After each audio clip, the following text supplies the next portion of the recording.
Hello student, आपका स्वागत है आपके अपने स्टडी चैनल राजवती एकेडमी में। आज हम लोग पढ़ेंगे अगले लेक्चर में अम्ल, भस्म और लवण के चैप्टर हमारे पास 2 है, यूनिट 2। इसमें हम लोग कुछ लेक्चर पढ़ चुके थे और कुछ जो बाकी है उसके बारे में हम पढ़ेंगे। तो आज पहला पॉइंट है हम लोगों का कि शक्ति के आधार पर अम्ल को कितने भागों में बांटा गया है। कि शक्ति के आधार पर अम्ल को कितने भागों में बांटा गया है। सबसे पहले पॉइंट लिखिए लिखिए पॉइंट कि शक्ति के आधार पर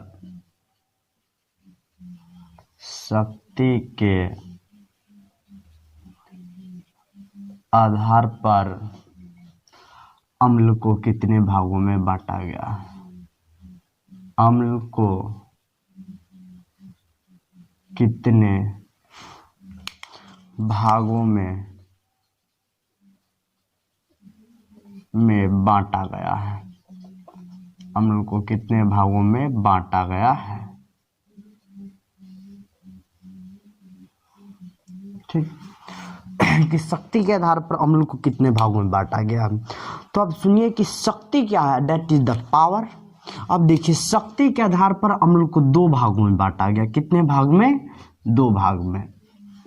2 भाग में पहला कहा गया, यहाँ पे देखते रहिएगा कि प्रबल अम्ल और दूसरा कहा गया दुर्बल अम्ल। अब देखिए प्रबल माने मजबूत और दुर्बल माने कमजोर। यानी कि शक्ति तो दुए होगा, जिसको अत्यधिक शक्ति होगा वो भाई मजबूत होगा अर्थात स्ट्रांग होगा, और जिसको कम शक्ति होगा वह क्या होगा? कमजोर होगा। तो उसको हम लोग कहते हैं दुर्बल और अत्यधिक शक्ति वाला को कहते हैं प्रबल। तो इसको इंग्लिश में कहते हैं स्ट्रांग अम्ल, एकरा कहते हैं वीक अम्ल। तो क्वेश्चन हमसे पूछा गया कि शक्ति के आधार पर अम्ल को कितने भागों में बांटा गया है। तो शक्ति के आधार पर अम्ल को 2 भागों में बांटा गया है, पहला प्रबल अम्ल और दूसरा दुर्बल अम्ल। ठीक है, अब जानिए कि प्रबल अम्ल क्या है। ठीक, तो सबसे पहले इस सब को हम लोग समझ गए। शक्ति के आधार पर 2 भाग, पहला आ गया हमारे पास प्रबल अम्ल और दूसरा क्या आ गया? दुर्बल अम्ल आ गया। पहला प्रबल और दूसरा दुर्बल। ठीक, तो इसको सबसे पहले हम लोग अब पॉइंट टू पॉइंट पढ़ते हैं। यह तो समझाने के लिए था।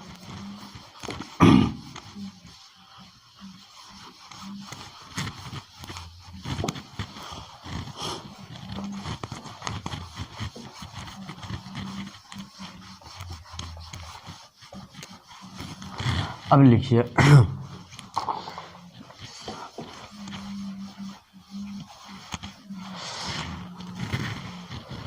पहला लिखिए प्रबल और दूसरा दुर्बल।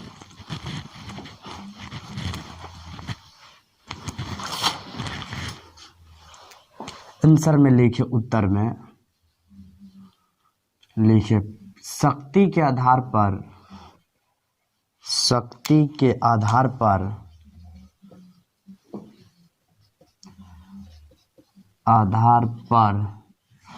अम्ल को शक्ति के आधार पर अम्ल को 2 भागों में बांटा गया है।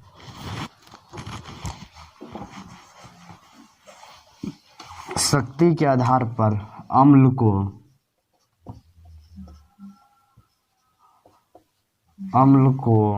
2 भागों में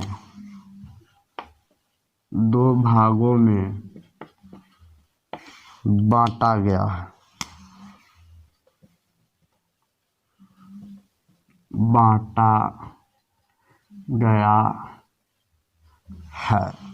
पहला लिखिए प्रबल अम्ल।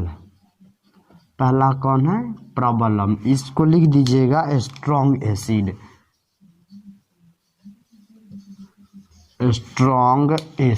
इसको क्या कहते हैं? Strong acid. और दूसरा लिखिए दुर्बल अम्ल।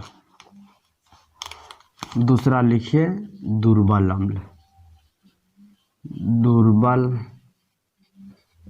अम्ल इसको कहते हैं वीक एसिड। इसको क्या कहते हैं? Weak acid. Weak acid. पहला कौन है तो प्रबल अम्ल और दूसरा कौन है तो दुर्बल अम्ल। अब देखिए कि प्रबल अम्ल क्या है, लिखिए प्रबल अम्ल लिख के डैश दीजिए। ठीक, प्रबल अम्ल लिख के क्या दीजिए, सबसे पहले डैश दीजिए। प्रबल अम्ल लिख के क्या दीजिए, डैश दीजिए। पहले डिफिनीशन लिख लीजिए, फिर हम लोग क्या करेंगे समझेंगे कि प्रबल अम्ल क्या है। लिखिए वैसा अम्ल, वैसा अम्ल जो जल में पूर्णतः आयनित होकर, पूर्णतः आयनित होकर, आयनित होकर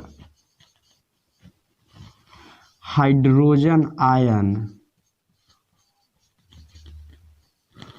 हाइड्रोजन आयन, इसको लिख दीजिए ब्रैकेट में H+ आयन प्रदान करता है,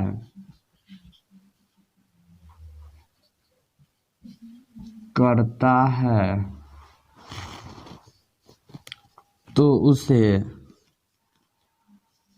प्रबल अम्ल कहते हैं, तो उसे प्रबल अम्ल कहते हैं।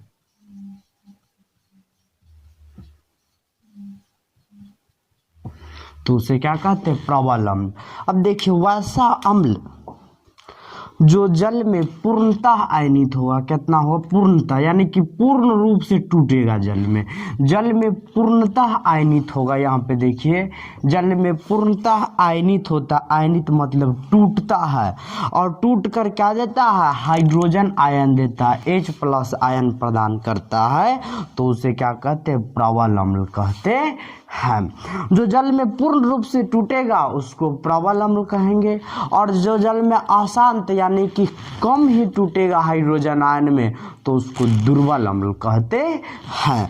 तो जो भी अम्ल हम लैब में तैयार करते हैं, प्रयोगशाला में तैयार करते हैं, दैट इज हम लोग पढ़ाए होंगे कि खनिज अम्ल, ठीक है, तो खनिज अम्ल जो होता है वह अधिकतर प्रबल होता है, मजबूत होता है, ठीक है, मजबूत होता है, अर्थात वह जल में पूर्ण रूप से आयनित होकर हाइड्रोजन आयन प्रदान करता है, तो उसको हम लोग क्या कहते हैं, प्रबल अम्ल कहते हैं।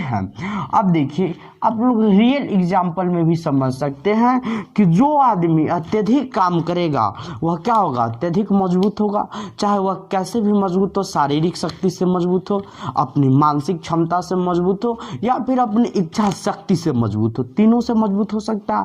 और जो खूब बड़ा तो है, मोटा तो है, लेकिन काम कम करता है, तो क्या है, वह कमजोर है भाई, है कि नहीं है।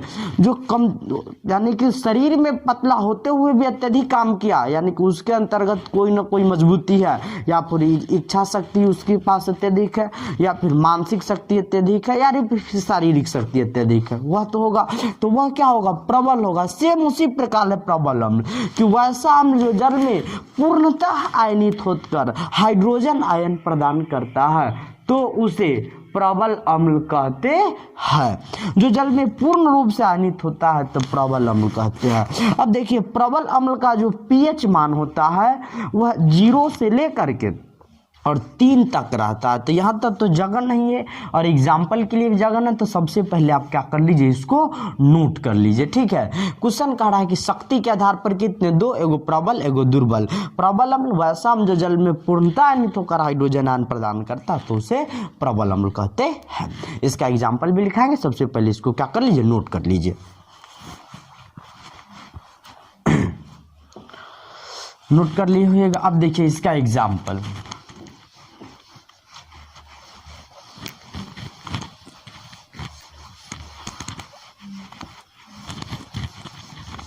अब इसका एग्जाम्पल, इसको नहीं मिटाए हैं क्योंकि हमको फिर समझाना है, ठीक है। जैसे कि एग्जाम्पल देखिए इसका उदाहरण में, उदाहरण देखिए H2SO4, इसको क्या कहते हैं, सल्फ्यूरिक अम्ल,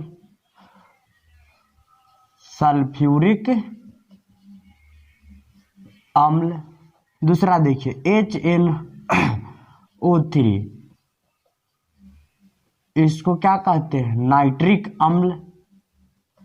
ठीक, HCl इसको कहते हैं हाइड्रोक्लोरिक अम्ल, हाइड्रोक्लोरिक अम्ल। ठीक है, यह तीनों जो अम्ल है वह क्या है, मैनमेन एसिड भी या इसको मिनरल एसिड भी कहते हैं। इसको मैनमेन एसिड कहे या फिर मिनरल एसिड कहे, दोनों ही क्या होगा, एक ही बात हुआ।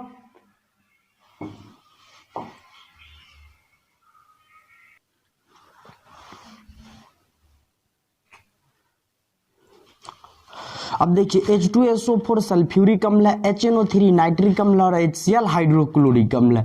ये तीनों का तीनों क्या है, प्रबल अम्ल है। ये जल में पूर्ण रूप से आयनित होता है। जब हम लोग बैटरी का पानी, देखिए H2SO4 है, इसको हम लोग क्या कहते हैं, बैटरी में उपयोग करते हैं कि नहीं, बैटरी में।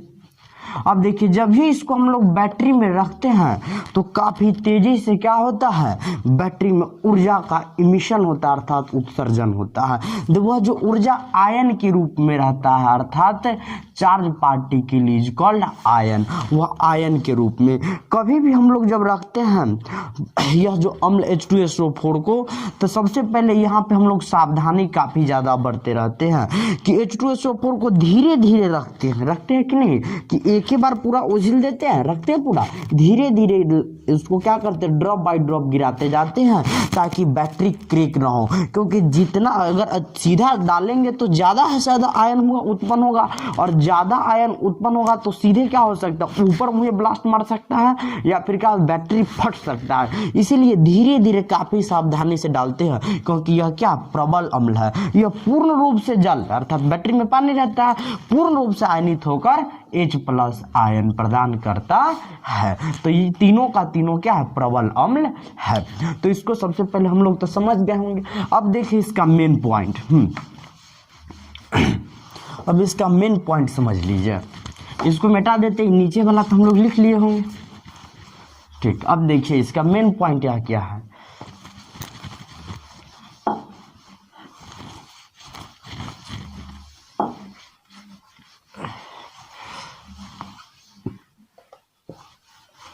अब देखिए इसका pH मान जो होता है 0 से लेकर के 3 तक होता है। अभी पढ़ाएंगे pH तो इसमें समझ में आ जाएगा। लिखिए, इसका लिख लीजिएगा कि प्रबल अम्ल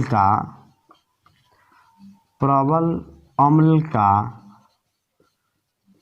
pH मान, ठीक है, pH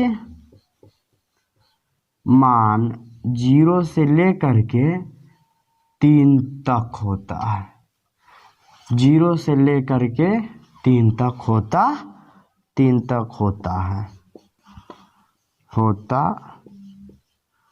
है।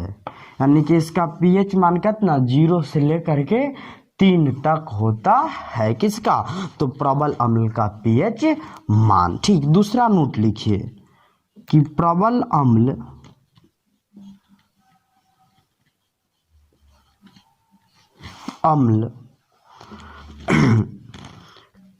काफी ज्यादा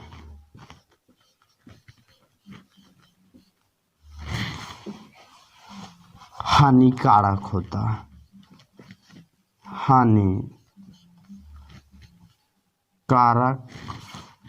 होता है।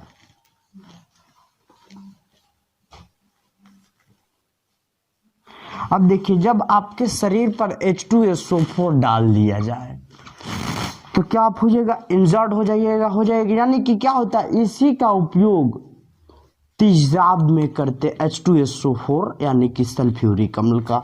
तो यह काफ़ी ज़्यादा क्या होता है, हानिकारक होता है। They are affected our skin, यह हमारे चमड़ों को प्रभावित करता है, अर्थात त्वचा को काफ़ी ज़्यादा। इसीलिए लिखा है कि प्रबल अम्ल काफ़ी ज़्यादा हानिकारक होता है। ठीक, लाभदायक भी होता है क्योंकि जब हम बैटरी में उपयोग करते हैं तो भाई लाभदायक है, क्योंकि हमें ऊर्जा मिलता है बैटरी में, और बैटरी में ऊर्जा मिलता है तो आसानी से हम लोग लाइट मारते हैं, स्कूटर चलाते हैं, गाड़ी चलाते हैं, मोटर चलाते हैं, यानी सब कुछ का उपयोग करते हैं। यानी लेकिन कॉमन रूप से कह सकते हैं कि प्रबल अम्ल काफ़ी ज़्यादा हानिकारक होता है। जब हमारे त्वचा पर यह गिर जाए, ठीक, या फिर अन्य जगह गिर जाए तो क्या होता है, काफ़ी ज़्यादा हमें इंजर्ड अर्थात क्षति पहुंचाता है। ठीक, तो यहाँ तक सबसे पहले आप नोट कर लीजिए। अब हम पढ़ाएंगे दुर्बल अम्ल के बारे में। ठीक, दुर्बल अम्ल के बारे में तो नोट कर लिए होइएगा। ठीक, अब लिखिए दुर्बल अम्ल।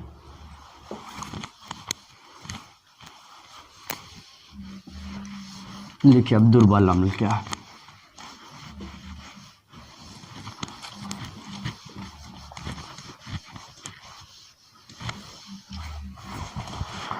दूसरा लिखिए कि दुर्बल अम्ल।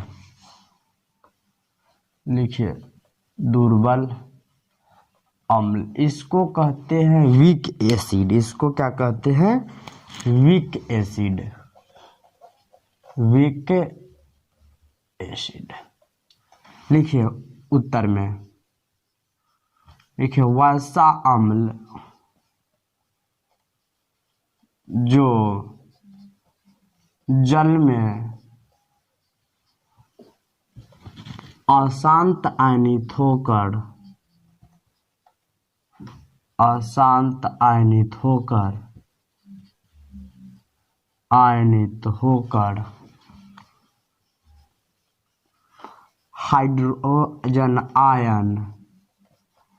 हाइड्रोजन आयन ब्रैकेट में लिख देगा H+ आयन प्रदान करता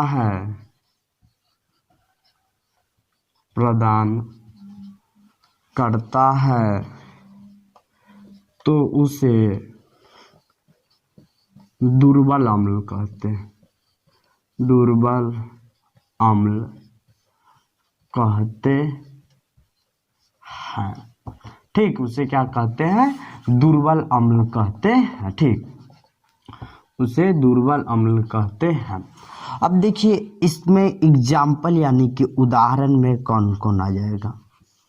अब देखिए उदाहरण में CH3COOH, इसको हम लोग कहते हैं एथेनोइक अम्ल।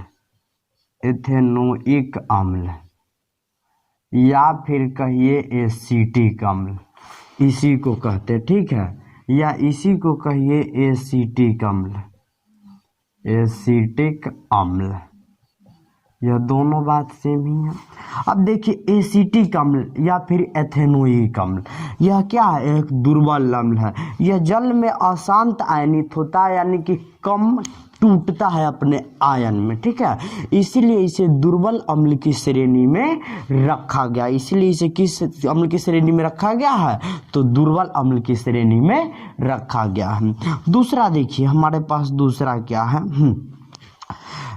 दूसरा देखिए हमारे पास क्या क्या आ जाता है। ठीक है, दूसरा देखिए H2CO3, इसको कहते हैं कार्बोनिक अम्ल। क्या कहते हैं? कार्बोनिक अम्ल। यह भी क्या एक दुर्बल अम्ल है। कार्बोनिक अम्ल भी क्या है? एक दुर्बल अम्ल है। तीसरा देखिए H3BO3, इसको कहते हैं बोरिक अम्ल। क्या कहते हैं? बोरिक अम्ल। यह भी क्या है? एक कमजोर अम्ल है। एथेनोइक अम्ल, कार्बोनिक अम्ल, H3BO3, बोरिक अम्ल, ठीक है, यह सब क्या है? कमजोर अम्ल है, एक प्रकार का दुर्बल अम्ल। यानी कि जब ये इसको जल में डालिएगा ना तो अपने आयन में कम ही टूटता है। यानी कि जो अपने आयन में अत्यधिक टूटा वह प्रबल, और जो अपने आयन में कम टूटा वह क्या होगा? दुर्बल। तो यानी कि यही है वैसा अम्ल जल में अशांत आयनित होता। अशांत मतलब कम में आयनित होता, कम में टूटता, आयनित होता है, होकर हाइड्रोजन आयन प्रदान अम्ल है। तो हम लोग आर्हेनियस के ही कंसेप्ट में पढ़े थे कि आर्हेनियस ने बताया कि वैसा पदार्थ जो जल में घुलकर हाइड्रोजन आयन प्रदान करता है तो अम्ल कहलाता है। तो ये भाई चाहे कमजोर हो या मजबूत, टूटेगा तो हाइड्रोजन आयन देगा, लेकिन जो मजबूत होगा वो अत्यधिक हाइड्रोजन आयन प्रदान करेगा, और जो कम होगा वह कम प्रदान करेगा। ठीक है, तो जो कमजोर होगा वह कम प्रदान करेगा। तो यह क्या आ जाता है? दुर्बल अम्ल आ जाता है। यानी कि दुर्बल हम लोग बिल्कुल समझ गए, जो जल में अशांत आयनित होकर हाइड्रोजन आयन प्रदान करे वो दुर्बल अम्ल है। ठीक है, वह क्या आ जाएगा, तो दुर्बल अम्ल आ जाएगा। अब यहाँ तक तो हम लोग बिल्कुल समझ गए। अब पूछा कि सर इसका पीएच मान कहाँ से कहाँ तक वेरी करता है, तो इसका पीएच मान 3 से लेकर के और 7 तक इसका पीएच मान, यानी कि 6.9 तक इसका पीएच मान हो सकता है। ठीक है, तो सबसे पहले इसको क्या कर लीजिए, आप नोट कर लीजिए। ठीक,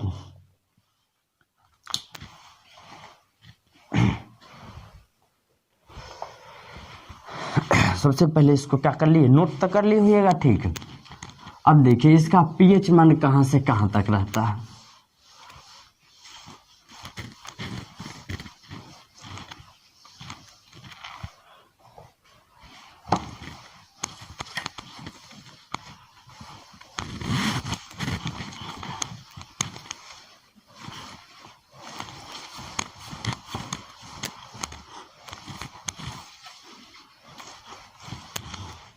अब लिख लीजिएगा नोट।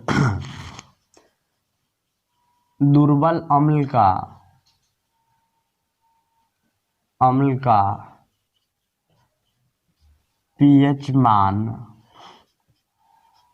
ठीक, 3 से लेकर के 6.9 तक होता है,